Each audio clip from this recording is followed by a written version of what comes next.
નમસ્કાર, આપ જોઈ રહ્યા છો HK ન્યૂઝ. હું છું એન્કર અર્પિતા પટેલ. સાબરકાંઠાના પ્રાંતિજ પોલીસે ગરફોડ અને મંદિર ચોરીના 7 ગુનાઓ ઉકેલ્યા.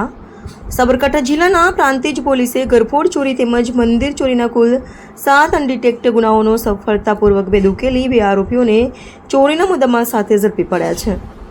Prantij police inspector Shri AM વાળાના માર્ગદર્શન હેઠળ PSI શ્રી PJ રાણા તથા પોલીસ સ્ટાફ ગરફોડ ચોરીના ગુનાની તપાસ કરી રહ્યા હતા.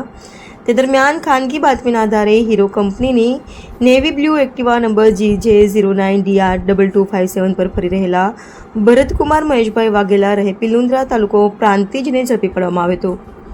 પોલીસ દ્વારા સઘન પૂછપરછ કરતા આરોપીઓએ પોતાના મિત્ર શૈલેષભાઈ જયંતિભાઈ નાયક સાથે મળી સાબરકાંઠા તેમજ મહેસાણા જિલ્લાના ગામડાઓમાં ગરફોડ ચોરી અને નાના મોટા મંદિરોમાં ચોરી આચર્યાની કબૂલાત કરી હતી. ત્યારબાદ પોલીસે શૈલેષભાઈ જયંતિભાઈ નાયકને પણ ઝડપી પાડી બંને આરોપીઓની વધુ પૂછપરછ હાથ ધરી હતી.